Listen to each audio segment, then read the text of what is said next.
Politically Speaking, with Dick Morris. Not the usual take, but a podcast from a political insider who's really at heart an outsider.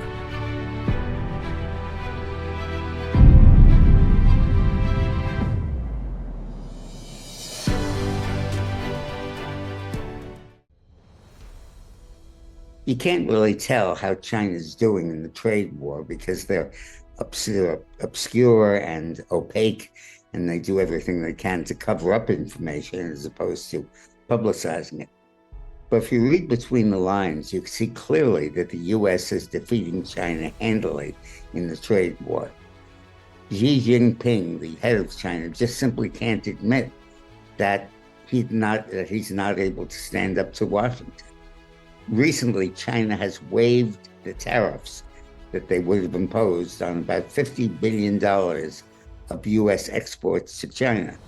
That's about a third of the total U.S. exports to China. And the fact that China has waived this tariff without any reciprocity from the U.S. indicates that there's a lot of stuff that we send China that they can't do without. A whole lot more that they can't do without than we can't do without. Here is a word from our loyal and valued sponsor, Patriot Gold.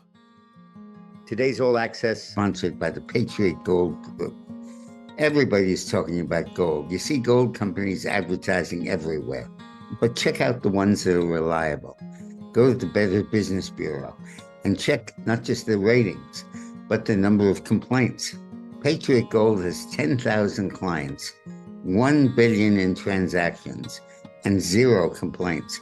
And beware the companies advertising $15,000 in free gold and silver. You know there's no such thing as a free lunch. So call the Patriot Gold Group today. The Patriot Gold Group offers no fee for life IRAs to viewers of these videos. The IRA minimums are $25,000 and $100,000 for the no fee for life IRA. So call the Patriot Gold Group and ask for the no fee for life IRA.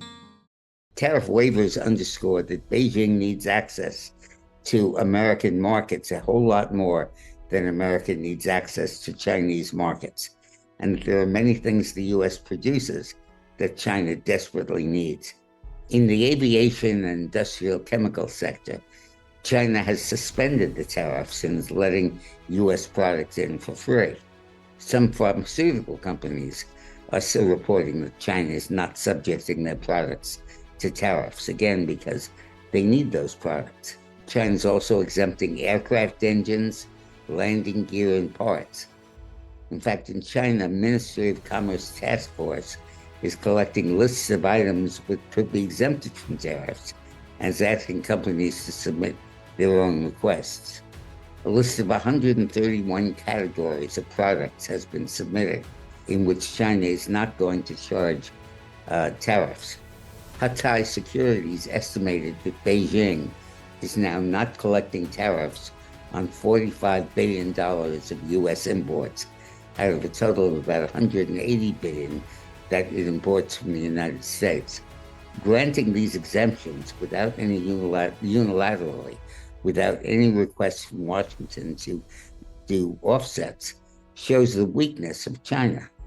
And China is secretly waiving tariffs on U.S. imports, including certain semiconductors, industrial chemicals, and medical devices. This adds up to a clear Chinese cave-in the trade war. Remember the key fact: the United States imports about $500 billion from China every year. China imports from the U.S. less than $200 billion.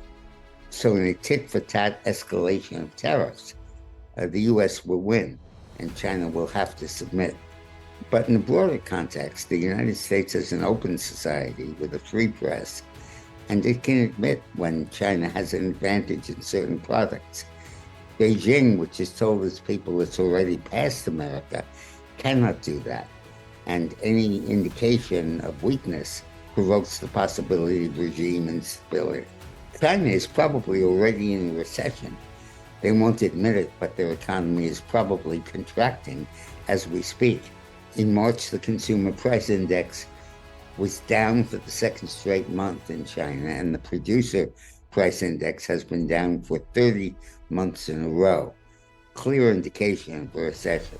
And China's in the middle of a slow-moving debt crisis, and Xi, having rejected consumption as the fundamental basis of the Chinese economy, needs more export revenues to take care of an increasingly grim situation at home.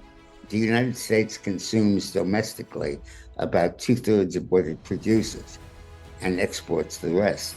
China consumes only about 1/3 of what it produces and needs to find markets for the other 2/3. And as the tariffs spring up around the world, China is not able to do it. China is in reality in no position to fight a long-term trade war with the United States. And as predicted, China is beginning to fold. Thanks for watching.